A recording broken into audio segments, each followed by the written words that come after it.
F. 1. Les différences biologiques et l'enjeu de l'égalité. Reconnaître des différences génétiques entre les individus ne justifie pas les discriminations ou les inégalités de traitement. Combattre le racisme, par exemple, ne consiste pas à nier les différences de couleur de peau, mais à rejeter la hiérarchisation et la discrimination fondées sur ces différences. Peu importe ces résultats, la recherche scientifique ne pourrait d'ailleurs cautionner l'injustice morale, puisque c'est notre humanité commune et notre respect des droits qui doivent guider nos actions. Il s'agit, au contraire, de reconnaître que nos différences enrichissent l'humanité, tout en affirmant que l'égalité des droits, des opportunités et de la dignité demeure non négociable. Une grande partie des débats publics, en particulier dans certains cercles de gauche, se focalise malgré tout trop souvent sur les recherches scientifiques qui traitent des différences biologiques entre les humains. La psychologie évolutionnaire, cette discipline qui postule que la sélection naturelle a modelé des différences entre le cerveau des hommes et celui des femmes en réponse aux défis distincts rencontrés par leurs ancêtres respectifs, se retrouve naturellement au cœur des mêmes controverses que sa prédécesseuse, la sociobiologie, et fait l'objet de vives critiques.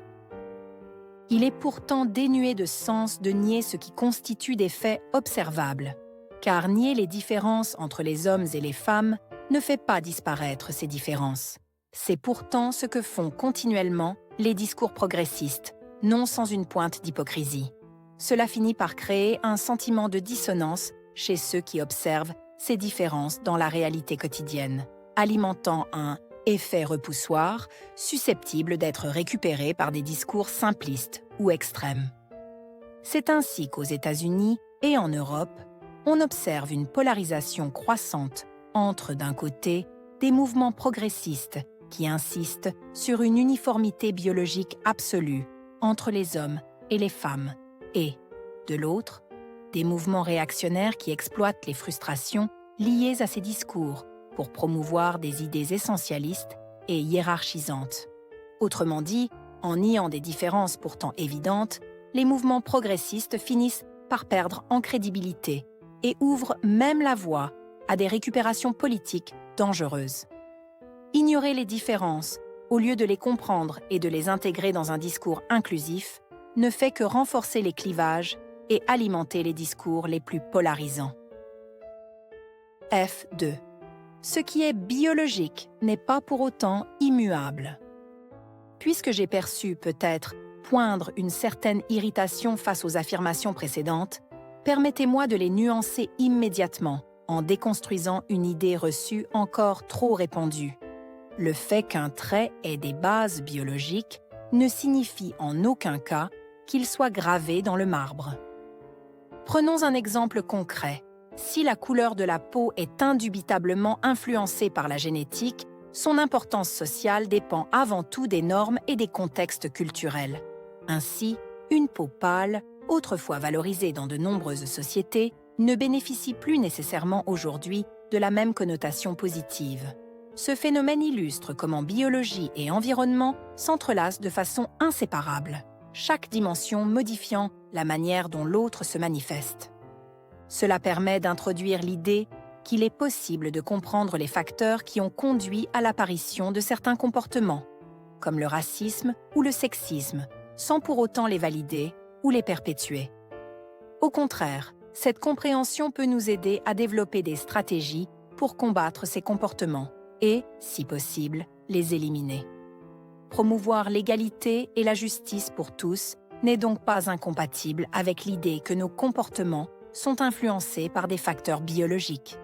Il est malgré tout important de reconnaître que notre capacité à modifier l'humain via l'environnement a des limites. Nos gènes influenceront toujours nos comportements, même si cette réalité peut être inconfortable. F. 3. Ce qui est biologique n'est pas pour autant excusable. Il existe encore un autre malentendu qu'il convient de clarifier. Le fait qu'un comportement soit biologique ou qu'il ait une composante génétique importante ne signifie en rien que nous en serions dédouanés en termes de responsabilité. Ce n'est pas parce qu'un acte ou une tendance trouve partiellement son origine dans nos gènes qu'il devient automatiquement excusable. D'ailleurs, si nous pouvions justifier nos actes en disant « c'est génétique », nous pourrions tout aussi bien les justifier par des déterminismes sociaux, ce qui reviendrait au même problème. La responsabilité individuelle reste essentielle, même face à des influences génétiques. F4. Ce qui est naturel n'est pas pour autant bon.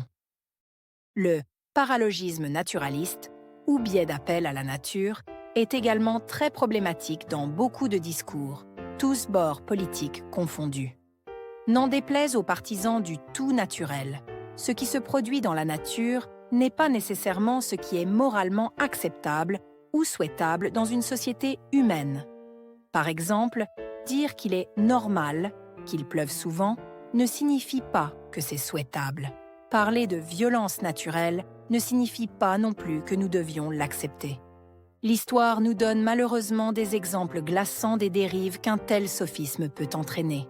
Le darwinisme social, notamment, a cherché à justifier des politiques de discrimination, voire d'élimination des plus faibles, en interprétant abusivement les mécanismes de sélection naturelle décrits par Darwin.